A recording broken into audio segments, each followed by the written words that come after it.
주니 내게 부족함이 없으리로다. 그가 나를 푸른 풀밭에 누이시며 쉴 만한 물가로 인도하시는도다. 내 영혼을 소생시키시고 자기 이름을 위하여 의의 길로 인도하시는도다. 내가 사망의 음침한 골짜기로 다닐지라도 해를 두려워하지 않을 것은 주께서 나와 함께 하심이라. 주의 지팡이와 막대기가 나를 안위하시나이다. 주께서 내 원수의 목전에서 내게 상을 차려주시고 기름을 내 머리에 부으셨으니 내 잔이 넘치나이다. 내 평생의 선하심과 인자하심이 반드시 나를 따르리니 내가 여호와의 집에 영원히 살리로다. 아멘. 일어나서 임재 찬양하시겠습니다.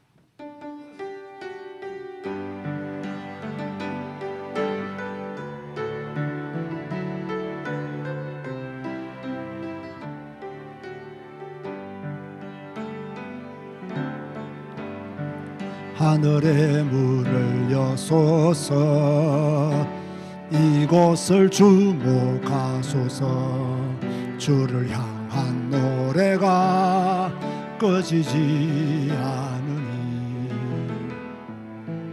하늘을 열어보소서. 이곳에 임재하소서. 주님을 기다립니다.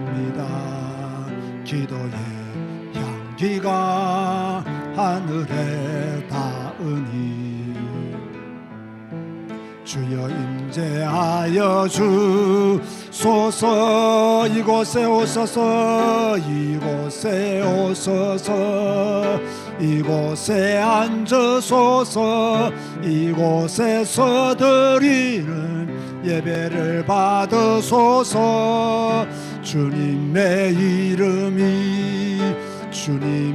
이름만이 오직 주의 이름만 이곳에 오소서. 이곳에 오소서.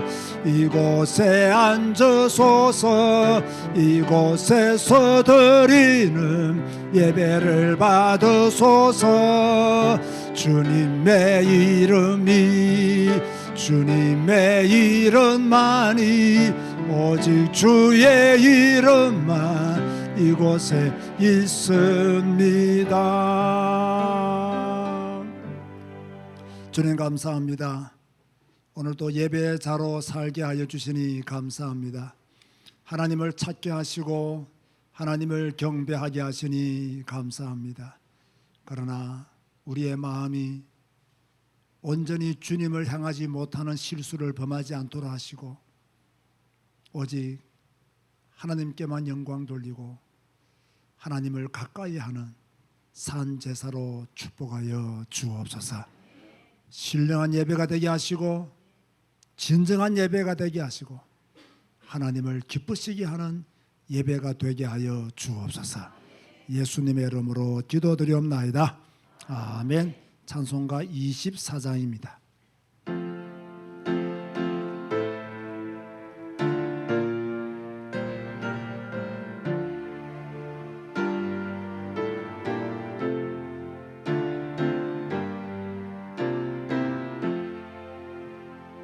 왕 되신 주 다 찬양하여라. 영광과 존귀 주께 돌리세. 하늘 위에 높이 계신 주님의 말씀 존귀하도다. 소망의 주 다 찬양하여라. 휘장을 걷고 보좌 오르사. 우리 위해 중보 되신 주님 날마다 은혜 부어 주신다.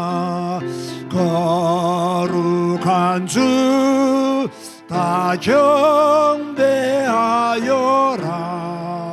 선하신 주께 다 찬양하라. 천사들도 다 경배하여라. 구세주 예수 영원하도다. 아멘.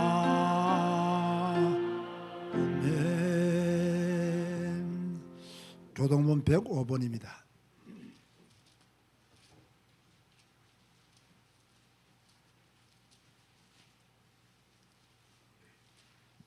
감사절, 오늘 맥주 감사절 예물을 드리기 때문에 감사절 성시 교독을 하시겠습니다. 여호와께 감사하라. 그는 선하시며 여호와께 감사하고 그의 이름을 불러 아뢰며 그들이 광야 사막길에서 방황하며 거주할 성읍을 찾지 못하고 이에 그들이 근심 중에 여호와께 부르짖으매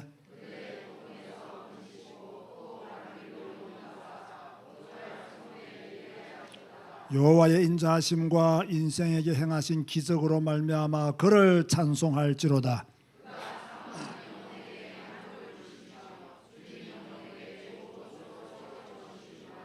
아멘. 주님 가르치신 기도하시겠습니다. 하늘에 계신 우리 아버지여, 이름이 거룩히 여김을 받으시오며 나라가 임하시오며 뜻이 하늘에서 이루어진 것 같이 땅에서도 이루어지이다. 오늘 우리에게 일용할 양식을 주시옵고 우리가 우리에게 죄 지은 자를 사하여 준 것 같이 우리 죄를 사하여 주옵고 우리를 시험에 들게 하지 마시옵고 다만 악에서 구하시옵소서. 나라와 권세와 영광이 아버지께 영원히 있사옵나이다. 아멘. 앉아서 찬송가 589장 찬양합니다.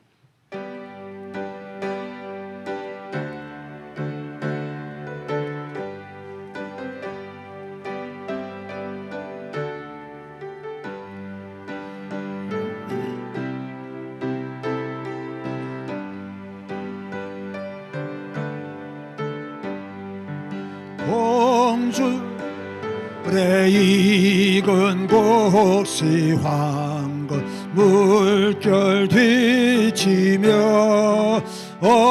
어디든지 태양빛의 향기 진동하도다.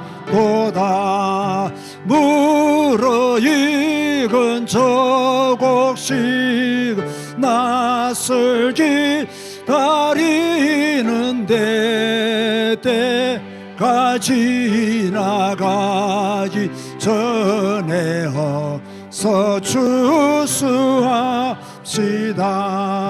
추수할 것 많은 때에 일꾼 매우 적으니 열심히 있는 일꾼들을 주여 보내주소서. 무르익은 저 곡식은 낯을 기다리는데 때가 지나가기 전에 어서 추수합시다.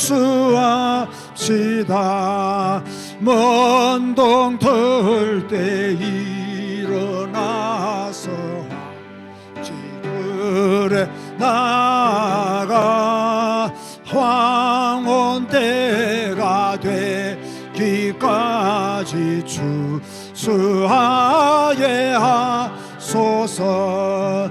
무르익은 저 곡식은 낯을 기다리는데 때가 지나가기 전에 어서 추수합시다. 거두들이 모든 알고 천국 참고 드리누 주가 베풀 잔치자리 우리 참여하겠네. 무릇 익은 저 곡식은 낯을 기다리는데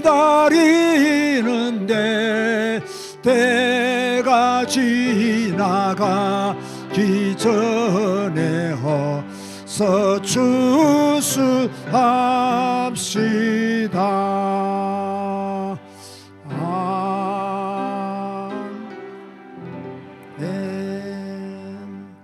누가 행복한 사람이냐? 돈 많은 사람이 행복한 사람이냐? 그럼 돈 없는 사람은 무조건 불행합니까? 아닙니다. 누가 행복한 사람이냐? 감사하는 사람이 행복한 사람입니다. 돈이 아무리 많아도 감사할 줄 모르면요, 범죄를 저지릅니다. 돈이 없어도 감사할 줄 아는 사람은요, 행복하게 삽니다. 성도는 감사하지 못할 이유를 가진 자가 아닙니다. 우리는 감사할 이유만 가진 자들입니다. 잘 한번 생각해 보세요. 왜 우리가 감사할 이유만 가진 사람인가? 왜 나는 감사할 이유만 있는 사람이냐? 뭐 영적으로 인간적으로 많은 것을 말씀드릴 수 있지만 주님이 나와 함께 하시기 때문에, 또 나를 인도하실 것이기 때문에, 나를 축복하실 것이기 때문에 이걸 믿는다면 우리는 감사할 이유만 가진 사람들이라, 그렇게 말씀을 드릴 수가 있습니다. 맥주감사절, 처음 익은 열매를 드렸던 그 맥주감사절, 우리의 마음속에도 하나님께 감사하는 마음, 하나님 감사합니다. 오늘 짧게 기도할 때 감사합니다만 한 50번 해보세요. 그러면 달라질 겁니다. 다 같이 한번 감사의 기도를 하나님 앞에 드리시겠습니다. 주님 감사합니다. 감사합니다. 하나님의 은혜 감사합니다. 하나님의 돌보심 감사합니다. 하나님의 축복 감사합니다. 비록 실패의 자리에 앉아있다 할지라도 하나님은 소망의 하나님이시기에, 우리를 붙드시고 이끄시는 하나님이시기에 또 우리는 감사할 수 있습니다.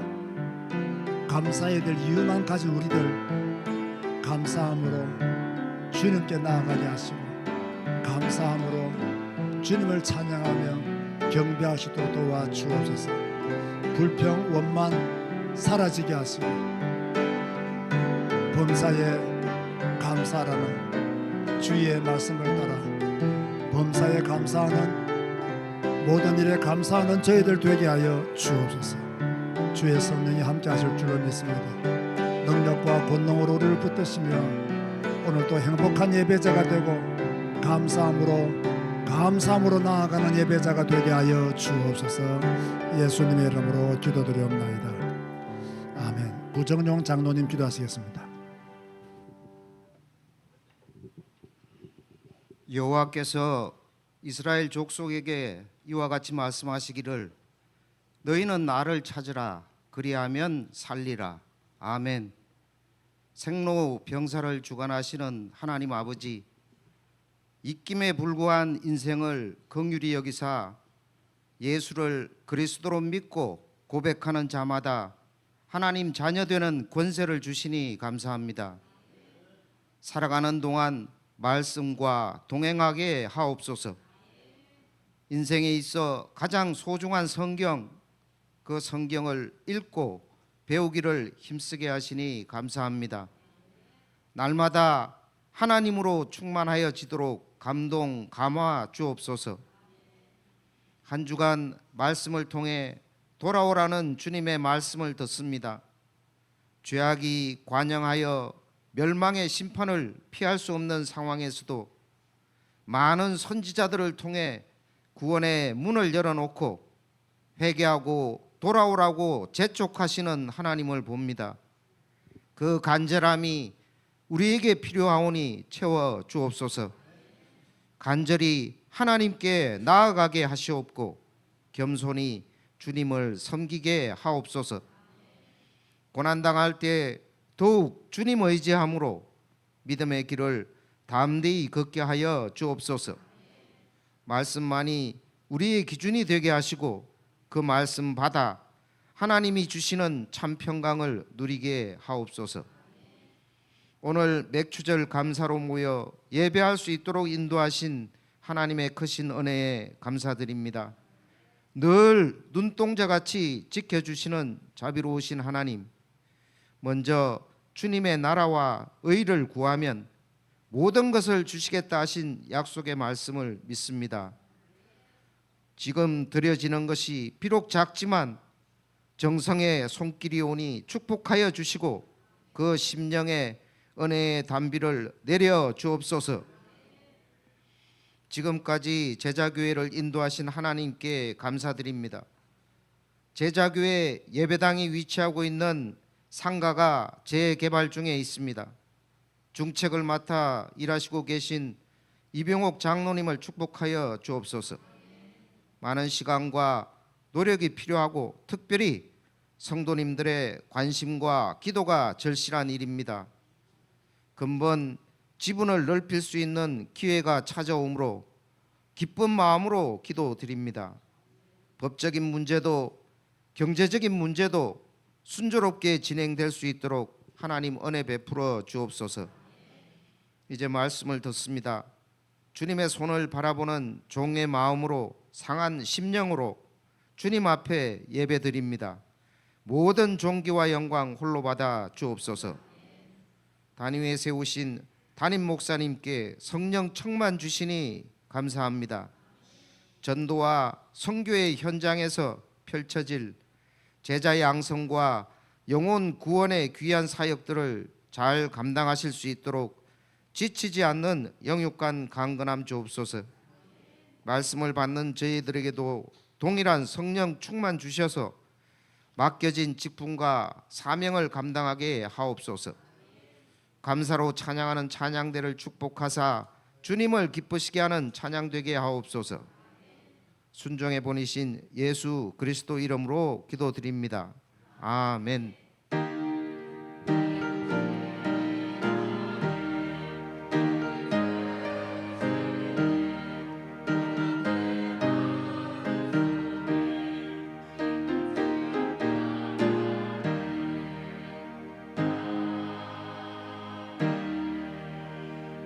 아론의 축복을 부르면서 주님 앞에 예물 드리시겠습니다.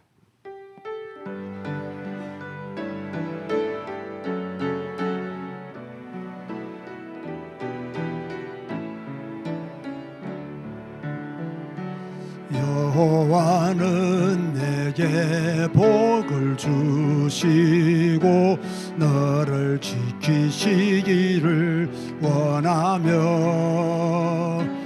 여호와는 그 얼굴을 내게 비추사 은혜 베푸시기를 원하네. 여호와는 내게 복을 주시고 너를 지키시기를 원하며 여호와는 그 얼굴로 내게 비추사 은혜 베푸시기를 원하네. 여호와는 내게 복을 주시고 너를 지키시기를 원하며 여호와는 그 얼굴을 내게로 드사 평강 주시기를 원하며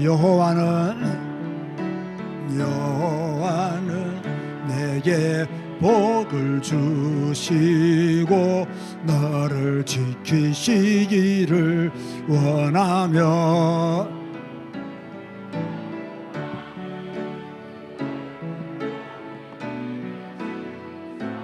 은혜 베푸시기를 원하네. 여호와는 내게 복을 주시고 너를 지키시기를 원하며 여호와는 네 얼굴로 내게 비추사 은혜 베푸시기를. 우리 큰 목소리로 옆 사람을 쳐다보면서 여호와는 내게 복을 주시고 너를 지키시기를 원하며 아멘. 여호와는 그 얼굴을 내게로 두사 평강 주시기를 원하노라. 생일 감사한금 김광수 장로님 드렸습니다. 기도하시겠습니다. 주님 감사합니다. 하나님은 우리에게 복을 주시고 은혜 베푸시기를 원하십니다. 우리가 그 복과 그 은혜를 받기에 합당한 자가 되게 하여 주옵소서. 오늘도 주님 앞에 예배하며 맥주 감사 헌금을 구별하여서 11조를 구별하여서 여러 가지 감사의 조건을 담아 주님 앞에 감사로 예물을 드린 손길들 하나님 기억하시고 축복하시고 함께 하시고 이 땅에 사는 날 동안 경제로 어려움을 당하지 않도록 또 어려움을 당하더라도 일어설 수 있도록 하늘의 복을 허락하여 주옵소서. 김광수 장로님 생일을 맞이하여서 주님 앞에 예물을 드립니다. 믿음의 가정에서 자라나서 지금까지 교회 안에서 수고하고 헌신하며 하나님을 섬기며 살아왔습니다. 교회의 중요한 직분을 받아서 또 그 직분을 감당하며 살았습니다. 앞으로도 그 직분에 걸맞는 삶이 이어지게 하여 주옵시고 또 하나님의 영광을 추구하게 하여 주옵시고 그의 후대까지 완전 언약 안에 있을 수 있도록 축복하여 주옵소서. 예수님의 이름으로 축복하며 기도드리옵나이다. 아멘.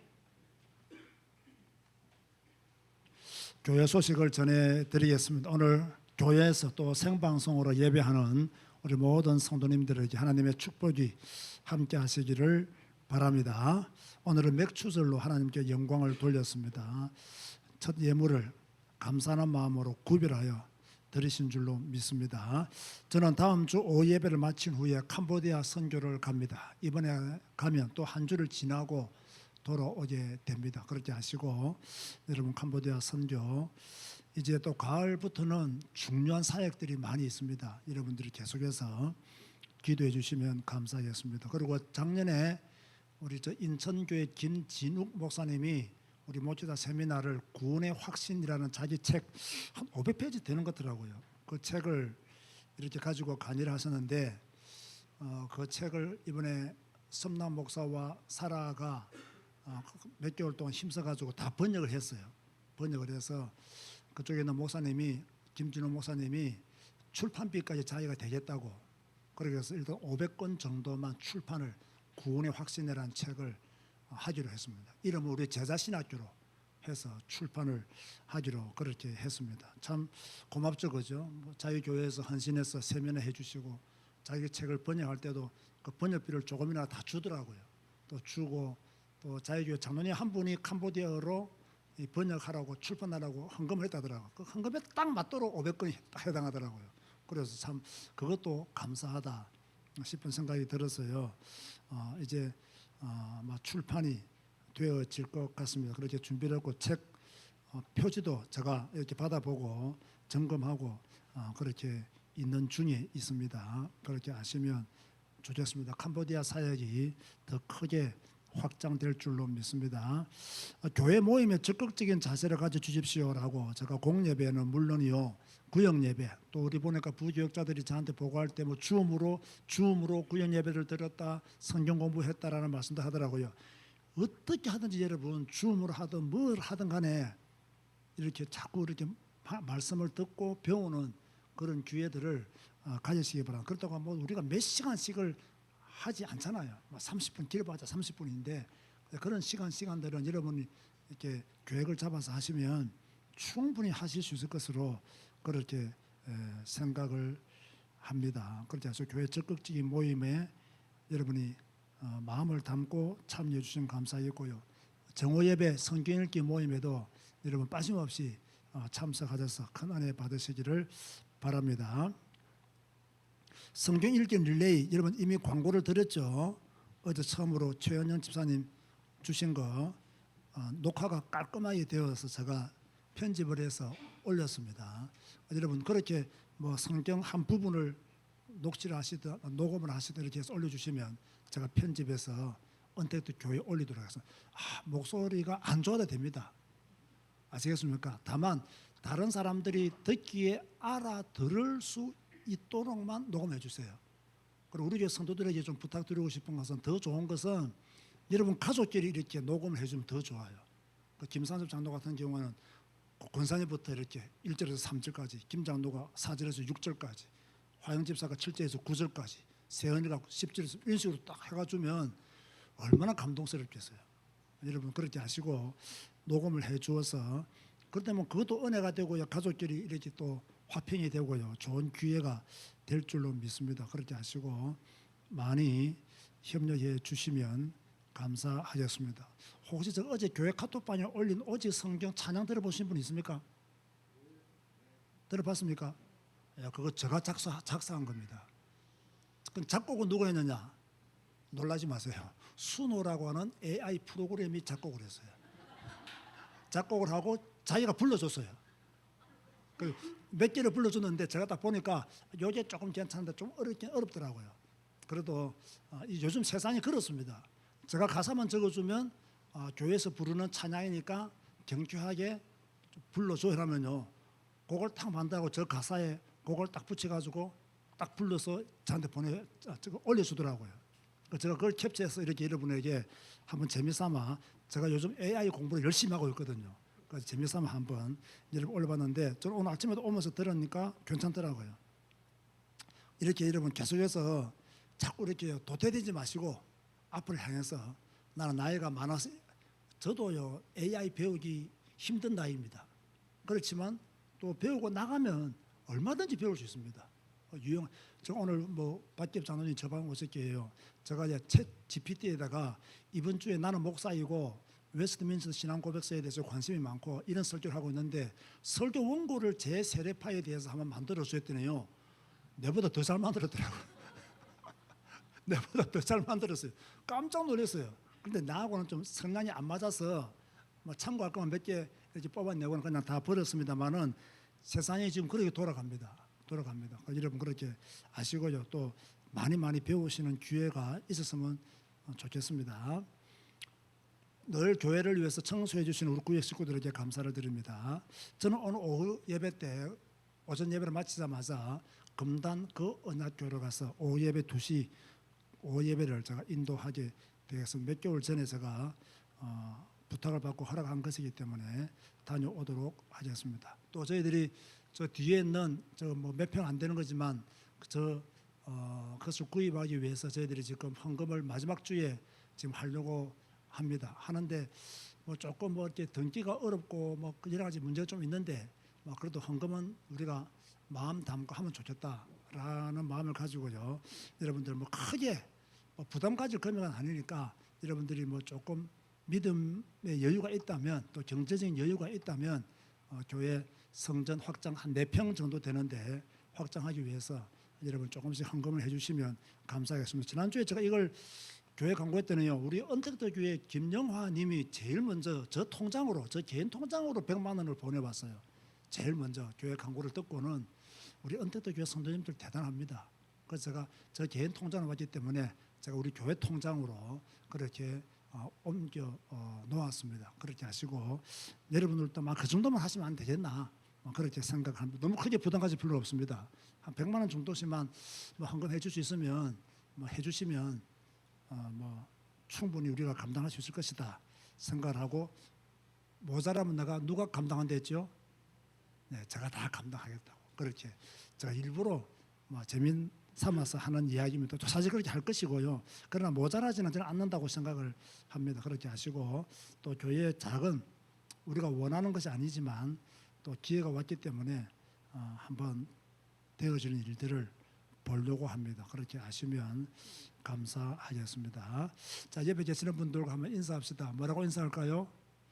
공부합시다 하면 인사하시기 바랍니다. 자꾸 뒤로 도태되지 마시고 공부하는 여러분 되시면 좋겠습니다. 오늘 주시는 말씀은 마가복음 16장 16절입니다.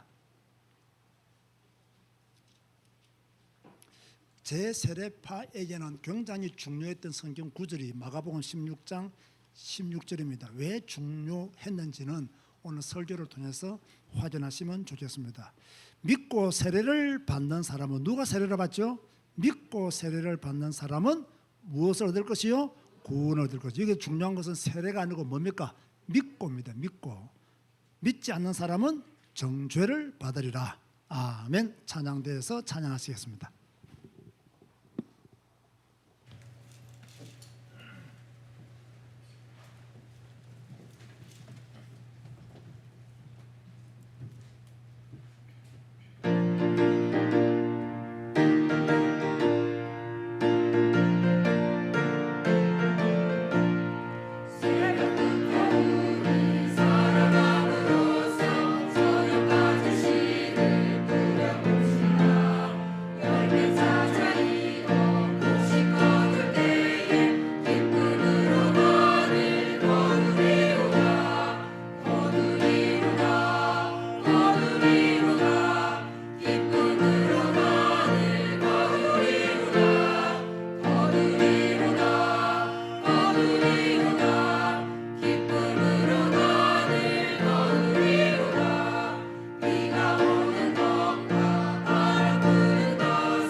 여러분 웨스트민스터 신앙 고백서 역사 배경 설교를 계속 듣고 있는데 재미가 있습니까?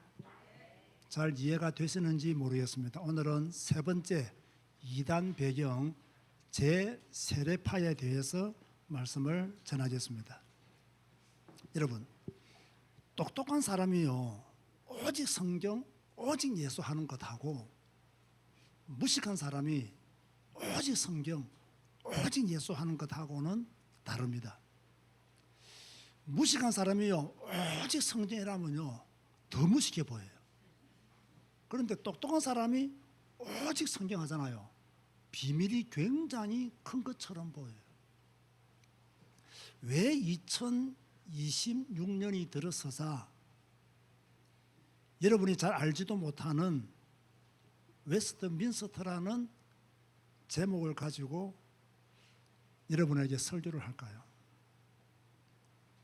무식하게 오직 성경, 오직 예수 외치는 자가 되지 말고 좀 우리가 똑똑하게 비밀을 가진 자로서 오직 성경, 오직 예수를 말하는 자가 되자는 의미로 이 말씀을 전하고 있습니다. 뭔가를 알고 반대하는 사람이 있고요. 아무것도 모르고 군중 심리로 막 반대하는 사람이 있습니다. 뭔가를 알고 반대하는 사람은요 죽음을 각오하고서도 그것을 반대할 수 있어요. 알기 때문에. 그런데 모르는 사람은요, 가다가 흔들립니다. 중간에 포기합니다. 왜? 내용을 모르기 때문이죠. 그동안 우리는 오직 성경, 오직 예수를 외쳤습니다. 좋은 방향입니다. 그런데 왜 오직 성경이라야 하는지, 오직 예수라야 하는지를 모르고 외칠 수도 있어요. 이제는 왜 우리가 오직 성경을 외쳐야 되느냐, 왜 오직 예수를 말해야 되느냐, 우리의 믿음의 선배들이 어떤 길을 걸었기에 그들은 오직 성경을 붙잡고 순교를 했으며 오직 예수 때문에 목숨을 내놓아야 되었느냐를 우리는 배움으로 해서 우리가 더 확고한 신앙과 믿음의 사람이 되어야 하기 때문에 이것을 말씀하고 있습니다. 제세례파, 여러분 들어본 적 있습니까? 제세례파, 우리 교인들은 거의 들어본 적이 없을 겁니다. 왜? 제가 지금까지 이런 설교를 한 적이 없기 때문입니다. 혹시 다른 교회 다니시다가 오신 분들 중에서는 들으신 분들이 있을 것입니다. 제세례파가 뭐냐? 제세례파, 한문을 잘 아시는 분들은 금방 이해가 되죠. 다시 세례를 주는 사람이라는 뜻입니다. 다시 세례를 준다는 말은 무슨 말이에요? 전에 세례 받은 적이 있다 없다? 있다. 그런데 다시 세례를 받아야 된다라고 주장하는 사람들을 가르쳐서 제세례파라 했습니다. 그러면 이 다시 세례를 준다, 이 사람이 언제 세례를 받았기에 다시 세례를 주어야 하느냐, 또는 다시 세례를 받아야 하느냐, 어떤 사람이 다시 세례를 받아야 하느냐라고 했을 때 제세례파들은 유아 세례를 받은 사람들은 다시 세례를 받아야 된다라고 말을 했습니다. 질문에 한번 대답을 해보시기 바랍니다. 너무 쉬운 질문이기 때문에 대답하기는 어렵지 않을 겁니다. 자, 신구약 성경을 통틀어서 유아 세례에 대한 말씀이 있습니까 없습니까? 있을까요 없을까요? 없죠. 자, 예수님은 유아에게 세례를 준 적이 있나요 없나요? 없죠. 어린 아이가 내게 오는 것을 금하지 말라는 말씀은 했지만 예수님이 유아에게 세례를 준 적은 없습니다. 또 예수님의 제자들 보세요. 세례 이야기가 나오는데 유아들에게 세례를 준 기록이 성경에 있습니까 없습니까? 없죠. 그래서 제세례파들은 유아 세례가 성경에 없는데 예수님도 주지 않았는데 왜 교회가 주느냐, 예수님이 하지도 않았던 것, 성경에도 없는 기록을 왜 해야 되느냐, 이것은 옳지 않다. 그래서 유아 세례는 옳지 않다라고 주장했던 사람들이 제세례파들이에요. 이 제세례파가 하는 이야기가 뭐냐면 세례는 자신의 신앙 고백으로 받아야 된다는 거예요. 자, 맞는 말이에요 틀린 말이에요? 맞는 말이죠. 그럼 이 세례를 받기 위해서는 철저한 믿음과 회개를 세례의 조건으로 보았어요. 오늘 우리가 그때 마가복음 16장 16절에 믿고 세례를 받은 사람은, 세례 받는 사람은 믿어야 된다는 거예요. 누구의 의지로? 자기의 신앙 고백으로 믿어야 된다는 거예요. 사도행전 2장 38절에 보면요, 회개하여 각각 예수 그리스도 이름으로 세례를 받고, 회개하는 사람이 세례를 받아야 된다는 거예요. 사도행전 8장에 내시가 나오죠. 빌립을 통해서 복음을 듣고 복음을 받고 그 복음을 믿고 세례를 받았다. 그러므로 세례받는 조건은 믿음과 회개가 있는 사람, 그것을 자기 신앙으로 고백하는 사람이 바로 세례를 받을 수 있다. 그렇게 말을 했어요. 여러분, 솔직히 유아가 복음을 알겠습니까 모르겠습니까? 조금 태어난 지 이제 5, 6개월밖에 안 되는데 회개를 알겠습니까 모르겠습니까?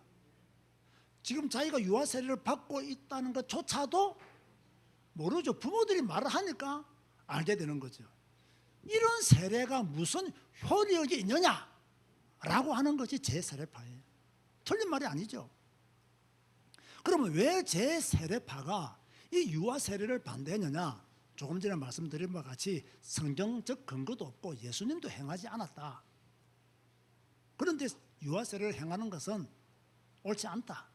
세례의 조건은 믿음과 회개가 선행되어야 한다. 유아가 무슨 믿음이 있으며 회개를 하겠느냐? 그래서 유아 세례를 반대한다. 이것이 진짜 내적인 문제고요. 밖을 보면 무슨 또 문제가 있냐면, 교회라고 하는 것은 거듭난 신자들의 거룩한 공동체라는 거예요. 이 제세례파의 관점에서 이 교회는 자기가 믿고 회개하고 예수님을 그리스도로 믿고 회개하여 그분을 따르는 사람들이 모인 이 거룩한 공동체인데, 유아 세례를 받은 사람들은 자신의 믿음으로 받은 게 아니잖아요. 자신의 신앙 고백으로 받은 것이 아니잖아요.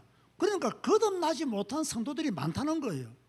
이 거듭나지 못한 성도들이 교회 안에 머물면서 교회의 순수성을 파괴한다. 교회의 어떤 주도권을 가지고 순수성을 파괴하기 때문에 유아 세례를 반대한다라는 입장도 가지고 있었어요. 이들의 주장이 일리가 없는 것은 아니죠. 교회는 하나님의 부름을 받은 사람들의 모임이에요. 고로 하나님이 나를 불렀다는 믿음의 고백이 있는 사람들이 교회에 모여야 교회의 거룩성이 유지된다는 거예요.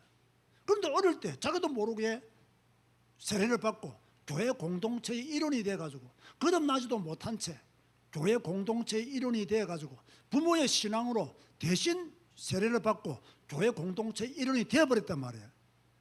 그렇기 때문에 이 사람은 자신의 믿음의 고백으로 참 신자가 된 사람이 아니다라고 하는 것이 제세례파들의 이야기였어요. 그래서 저는 여러분이 묻습니다. 여러분은 예수님을 그리스도로 믿습니까? 누가 무엇이라 해도 예수님은 나의 구원자이신 것을 믿습니까? 나의 신앙으로 오직 예수님만이 구원의 길이심을 믿습니까? 저는 이런 신앙 고백이 굉장히 중요하다고 보거든요. 그렇다고 해서 제가 제 세례파입니까? 아닙니까? 저는 제 세례파가 아니에요. 다시 말합니다.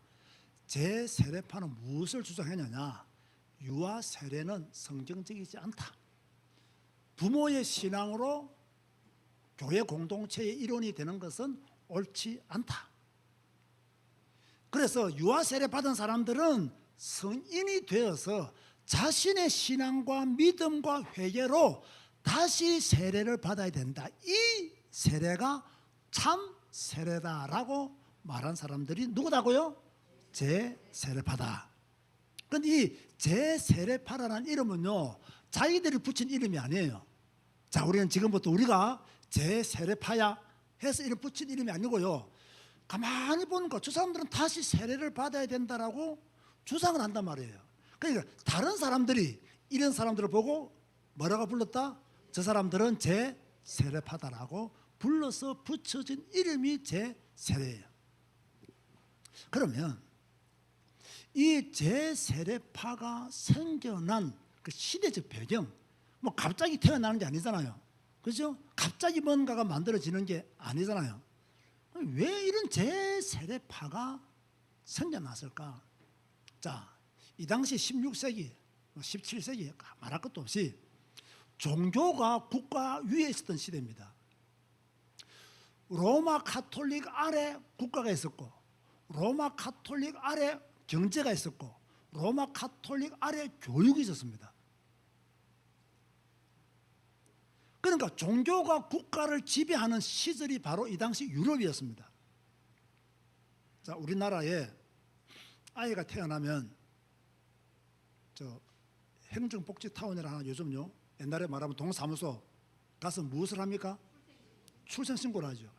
출생신고를 할 때 아무것도 없이 우리 집에 아이가 태어났습니다. 2026년 7월 12일입니다. 이렇게 말하면 신고해 주나요? 안 해주나요? 무엇을 가져가야 돼요? 뭐 의사, 뭐 병원 이런 걸 가져가야 되죠. 분명 가져가야 될 겁니다. 이 당시에요, 출생 신고를 하기 위해서는 무엇을 가지고 가야 되느냐? 유아 세례증을 가져가야 돼요. 유아 세례증을. 그 유아 세례증을 가져가지 않으면 출생 신고도 못하고 그 당시 국민도 못 되는 거예요. 여러분 이런 게요 지금도 유럽에는 남아 있습니다. 미국에도 있습니다. 미국에도요 결혼 신고를 하잖아요. 목사의 사인 없으면 결혼 신고를 못 합니다. 그렇습니다. 요즘은 좀 법이 바뀌어가지고 다른 주례자의 사인이 있어야 결혼 신고를 할 수 있다고 하더라고요. 이 당시에는 유아 세례증이 없으면 출생 신고도 못하고 그 나라 국가의 시민이 못 되는 거예요. 이런 걸 딱 제 세례파들이 뭐라고 말했냐면 이런 건 잘못된 시스템이다 라고 그렇게 반대를 했죠. 왜? 유아 세례 이거 없으면 출생 신고도 못하고 그 나라 시민도 못 되기 때문에 믿음과 관계없이 신앙과 관계없이 출생 신고를 하기 위해서는 그 나라 시민이 되기 위해서는 무조건 뭐가 필요해요? 유아 세례증이 필요한 거예요.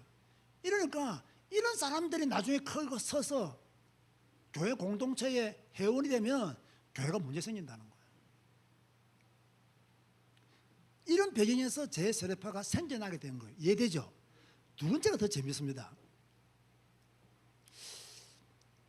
제 세례파 이전에 루터, 처번글리, 그 다음에 깔뱅 이런 사람들이 이제 종교개혁의 흐름을 가지고 왔단 말이에요.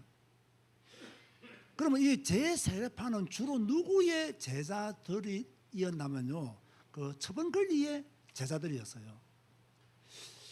여러분 처번글리를 잘 모를 건데요. 제가 한번 설교 안 했나요? 처번글리 정오 예배 때나 한번 할게요. 아주 유명한 종교개혁자예요. 그런데 이 루터와 처번글리 거의 조금 루터가 빠르고 처번글리가 좀 늦는데 동시대 사람이에요. 동시대 사람인데 이들이 종교개혁을 했는데 제 세례파 입장에서 보면 뭔가 철저한 종교개혁이라고 생각하지 않는 거예요. 종교개혁을 하기는 했는데 뭔가 부족한, 뭔가 성경적이지 않다라는 생각들을 이 제 세례파가 한 거예요. 그러면 루터의 종교개혁과 처번글리의 그 종교개혁의 차이점이 뭐냐면 루터는 뭐라고 말했냐면 성경에 기록되지 않은 것은 해도 된다라는 것이 루터예요. 처번글리는 뭐냐? 성경에 기록된 것만 해야 된다는 거예요. 이해됩니까? 제가 예를 들어 볼게요. 우리 교회 드럼 치잖아요. 치죠? 루터의 관점에서는 교회에서 드럼을 쳐도 됩니까? 안 됩니까? 잘 한번 생각해 보세요. 다시 말합니다. 성경에 기록되지 않은 것은 해도 된다는 것이 루터예요. 그러면 드럼이 성경에 기록되어 있나요? 안 되어 있나요? 안 되어 있다고 봅시다. 그러면 루터의 관점에서는 해도 되나요? 안 해도 되나요? 해도 되죠. 왜? 성경에서 반대를 하지 않았기 때문에. 그러나 처번글리는 어떻습니까? 성경에 기록된 것만 해야 된다는 것이 처번글리예요. 그러면 교회에서 드럼 치는 거 처번글리 입장에서는 돼야 안 돼요? 안 되는 거예요. 왜? 성경에 있기 때문에. 이해가 됩니까? 그런데 이 루터보다는 누가 더 셉니까? 그러면 처번글리가 더 세죠? 더 세죠? 이 처번글리보다 더 센 사람들이 제 세례파입니다. 이 제 세례파예요.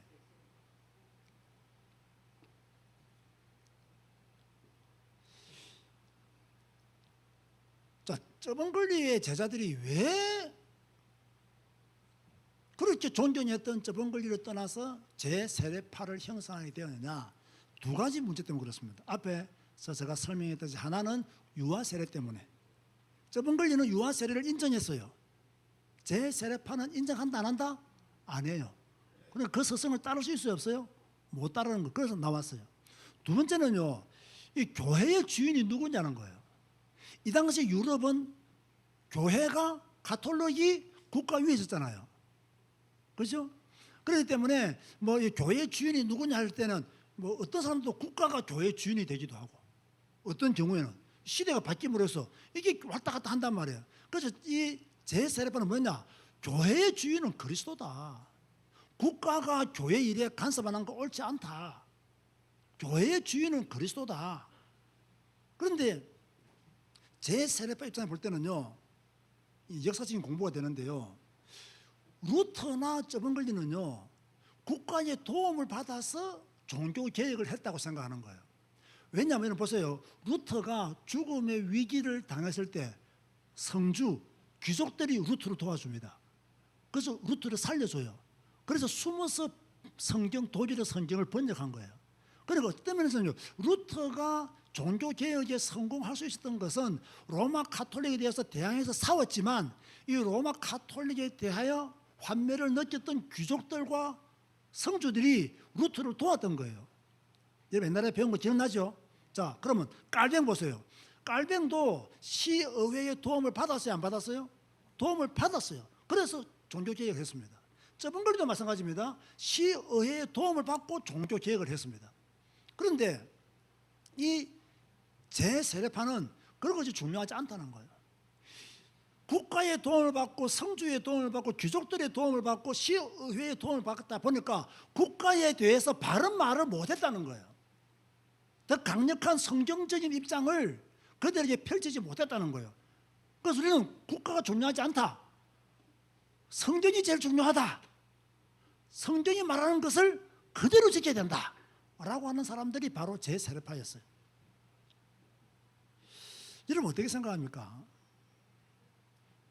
국가의 기능을 흔들면서 교회가 개혁되어져야 됩니까? 아니면 국가의 존재를 인정하면서 교회가 개혁되어져야 됩니까? 이거는 굉장히 어려운 문제입니다. 이거는 어느 한 것을 결정하기가 쉽지가 않습니다.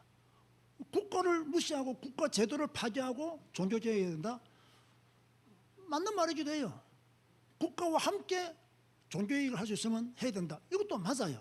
요즘은 이런 말들이 통하지 않지만 이 당시에는요 굉장히 심각한 문제였어요.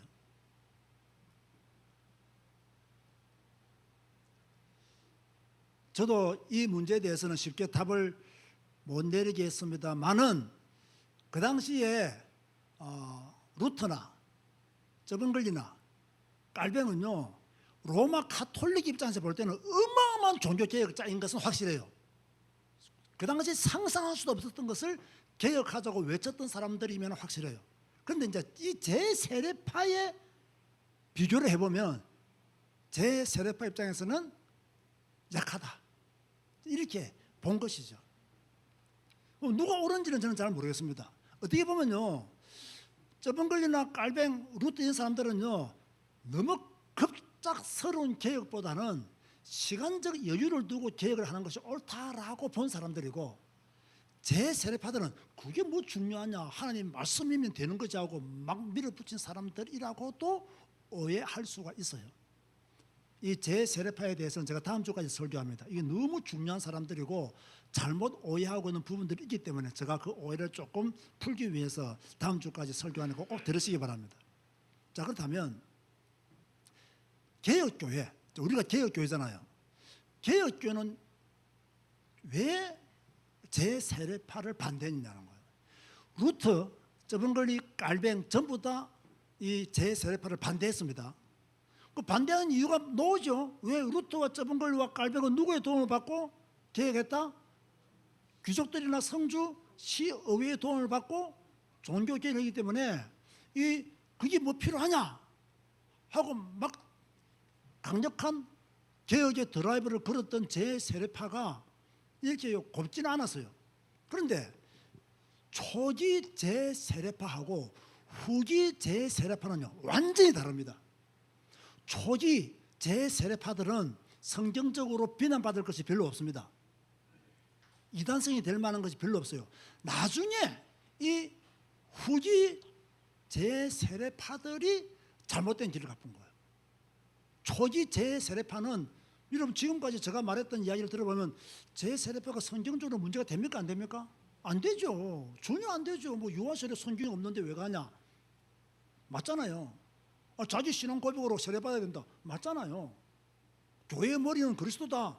맞잖아요. 이 사람들은 요 당시에는 아주 사람들이 순수했고 성경적이었고 복음적이었어요. 나중에 가면서 문제가 생겨서 제세례파가 루트, 깔뱅으로부터 큰 핍박을 받습니다. 받는 이유는 다음 주에 설명하겠습니다. 그러면 개혁교회는 왜 제세례파를 반대했느냐? 개혁교회, 개혁신학의 핵심이 뭐냐면요, 언약신학입니다. 언약신학. 이 언약신학이 뭐냐면 하나님은 언약을 이루어 나간다는 거예요. 하나님은 언약을 이루어 나간다. 자, 그럼 어떻게 이루어 나가냐? 구약시대에는 어떻게 언약을 이루어 나가느냐? 할례를 통해서 언약을 이루어 나갔다. 신약시대에는 세례를 통해서 언약을 이루어 나갔다. 하나님은 지금도 언약을 이루시는 분이시다라는 것이 개혁신학에 있어서 중요한 언약신학의 핵심이에요.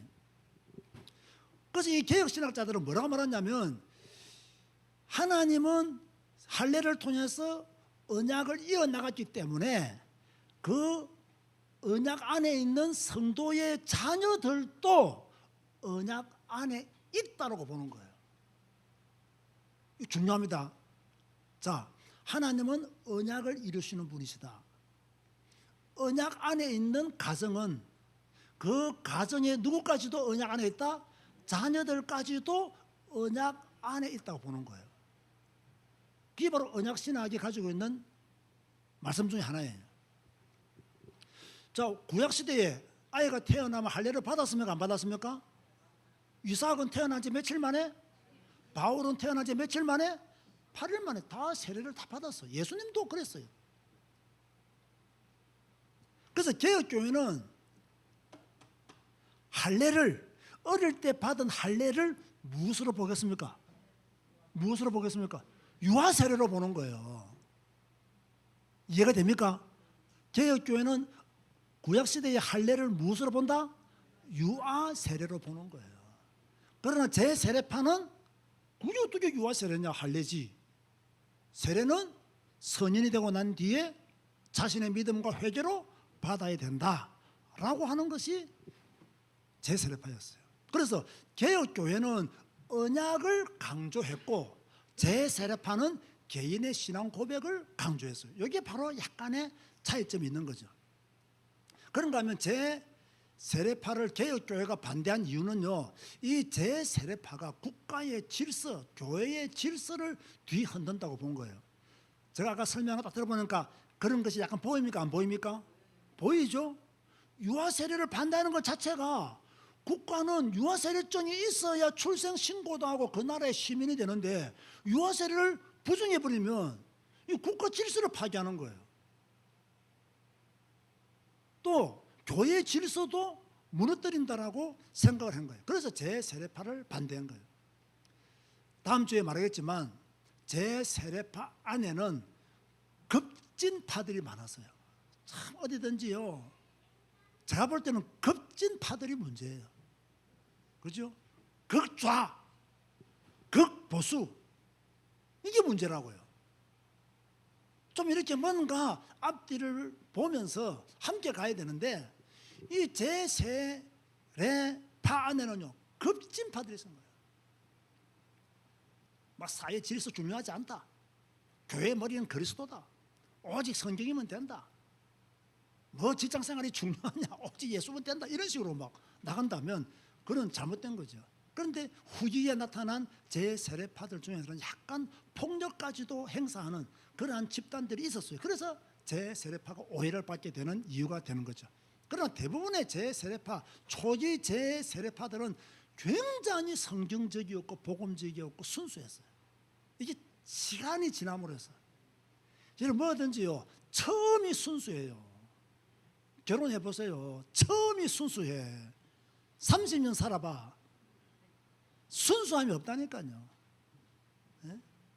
초기 제 세례파들은 정말로 성경적이고 복음적이었어요. 시간이 흐를수록 그 후대들이요 이상한 방법으로 이어나갔다는 거예요. 결론 맺습니다. 개혁은 쉬운 것이 아닙니다. 자, 모든 그리스도인들이 한 방향으로 가겠습니까? 한 방향으로 못 갑니다. 루트, 저번걸리, 깔뱅 다 훌륭한 사람들입니다. 다 성경을 사랑했고 성경으로 돌아가자고 외쳤습니다. 그런데 제 세례파는 다른 결을 가졌습니다. 그럼 이들이 성경을 사랑하지 않았느냐? 누구보다도 성경을 사랑했고요, 성경을 읽고 배웠고 그 말씀대로 살아가기를 원했습니다. 그런데 이 모든 종교 개혁자들이 한 방향으로 갔으면 얼마나 좋겠어요. 그런데 루터는 성경에 기록되지 않은 것은 해도 된다라고 말했고, 저번걸리는 성경에 기록된 것만 해야 된다라고 말했고, 또 이 제세례파들은 뭐 국가가 왜 중요하냐, 교회가 더 중요하다라고 외치면서요, 모든 종교 개혁자들이 조금씩 방향이 달랐던 거예요. 그래서 개혁이 어려운 거예요. 그런가 하면요, 모든 개혁자는 완전하지 못합니다. 똑같은 성경을 가지고도요 다릅니다. 똑같은 믿음을 가지고 한 하나님을 섬김에도 불구하고 달라요.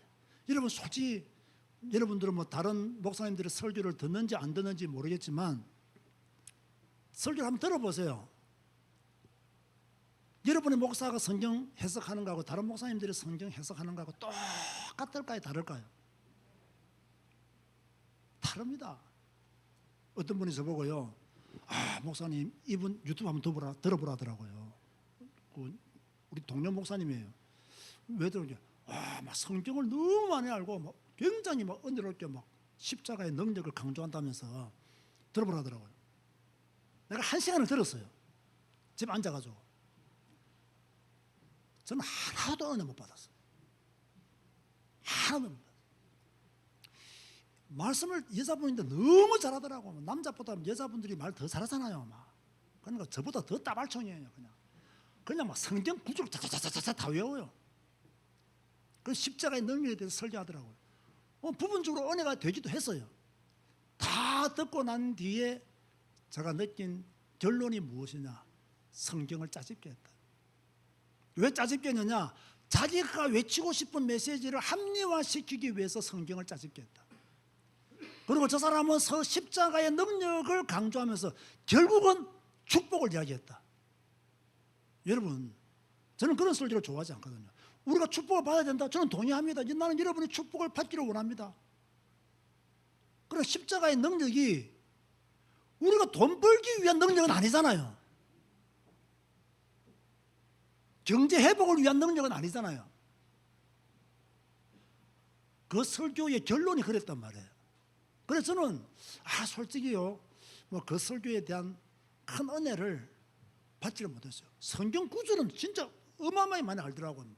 막 설교하시는데 대단히 많이 갖다 붙이더라고요. 그런데 내용과 결론을 보니까 결국은 자기 설교 들으면 자기가 가르친 대로 하면 복 받는다는 이야기예요. 제가 어떻게 그걸 동의하겠습니까? 동의 못하는 거예요. 똑같은 성경이지만은요, 해석이 달라요. 똑같이 한 하나님을 섬기지만은요, 해석이 달라요. 똑같은 열심을 가지고 있는데 해석이 달라요. 종교개혁자들도 마찬가지. 제가 드리고 싶은 말씀은 무엇이냐? 그렇게 성경을 사랑했고 복음을 사랑했던 종교개혁자들이었지만 방향이 조금씩 달랐다. 결이 조금씩 달랐다. 종교개혁자, 그 유명한 사람들이라 할지라도 완전한 사람은 없다. 무슨 말을 하고 싶겠어요? 사람을 따르면 결국 실패한다는 거예요. 사람을 따르면 결국 무너진다는 거예요. 왜? 그 사람이 완전하지 못하기 때문에. 그러나 완전하신 분이 계십니다. 예수 그리스도. 완전하신 분이 계십니다. 여러분이 믿는 예수 그리스도. 그분은 완전하신 분입니다. 그러므로 그분을 더 사랑하고 그분을 더 믿고 그분이 하신 말씀에 더 많은 관심을 가지고 그분의 말씀이 내 마음에 남도록, 내 삶에 남도록 노력을 해야 되는 거예요.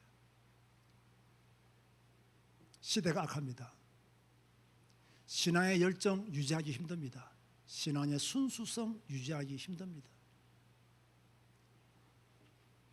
오직 성경 한 권 붙들고 믿음의 삶을 사는 거, 이제 교회마저 그런 메시지를 하지 않고 있습니다. 제가 이 설교를 준비하면서요, 내가 이 시대의 제세례파인 것 같다라는 생각을 했어요. 내가 이 시대의 제세례파인 것 같다. 왜? 저는 오직 성경을 말하잖아요. 오직 예수를 말하잖아요. 그렇다고 해서 저는 모든 교회 전통 중요하지 않다라고 외치는 사람은 아니에요. 저는 오히려 루트파에 가까워요. 성경에 기록되지 않은 것에 대해서는 해도 된다라는 그런 입장을 가지고 있는 사람이지만, 그래도 이 시대를 사는 우리 그리스도인들이 이 신앙의 순수성, 열정, 뜨거움, 간절함을 가지고 살기란 어렵다, 그런 생각이 들어요. 그래서 부탁을 드립니다. 여러분, 여러분의 가슴이 식지 않도록 하십시오. 아멘 하시기 바랍니다. 여러분의 열정이 식지 않도록 하세요. 여러분의 그 깨끗함, 그 순수함, 그 열정, 그거 식으면 신앙생활도 끝납니다. 다음 주에는 왜 제 세례파가 핍박을 받게 되었는지, 이 제 세례파의 문제가 웨스트민스터 신앙 고백서에 무엇이 연결되어 있는지, 이런 부분들을 여러분들에게 말씀을 전하려고 합니다. 사실 예배가, 설교 시간이 역사 공부하는 시간은 아닙니다. 그러나 왜 이런 시간을 가져야 되느냐?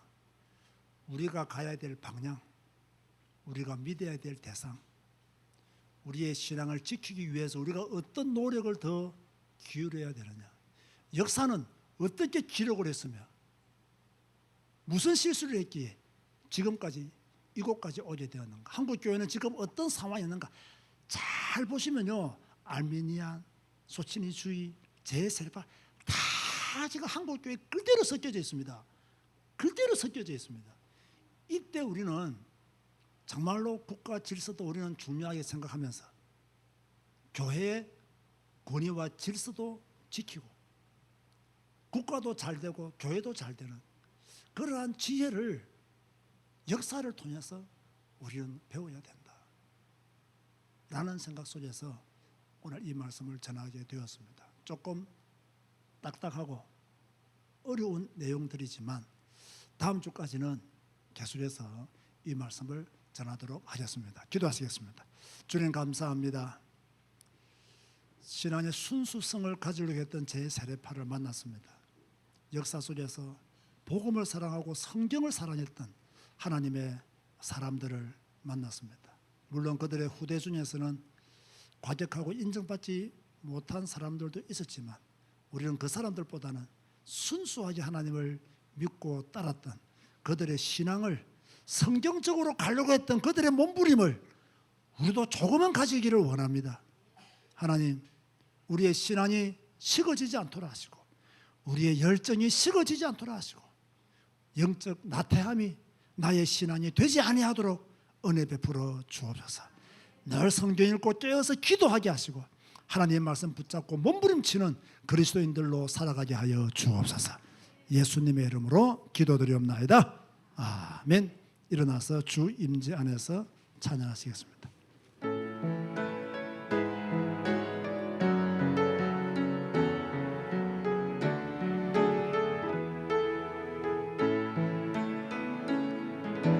내 모든 것 나의 생명까지 다 주님 앞에 드립니다. 주 임재 안에서 이제 내 영혼 자유해 내가 주의 거룩한 이름을 높이며 예배하리. 어린 양 찬양하리. 내 평생 그 하나로 충분해요. 아멘. 어린 양 찬양하리. 내가 주의 임재 안에서 무엇이든지 간에요, 그 한 가지에 대해서 혹평을 하는 사람이 있는가 하면 좋은 것은 배우고 그럴 것은 거르는 사람이 있습니다. 저는 제 세례파의 그 초기 복음주의자들은 상당히 존경을 받아야 될 사람이라고 생각합니다. 그들의 신앙은 성경적이었고 복음적이었습니다. 그 후에 제 세례파들이 핍박을 받음으로 일어났던 과격한 행동이나 잘못된 사상으로 인해서 제 세례파에 대한 평가가 한국 교회에서는 좋은 편이 아닙니다. 이럴 때 우리는 몽땅 욕하지 말고 좋은 것은 받아들이고 나쁜 것은 거르고, 저는 그들의 그 순수한 열정은요 정말 배우고 싶어요.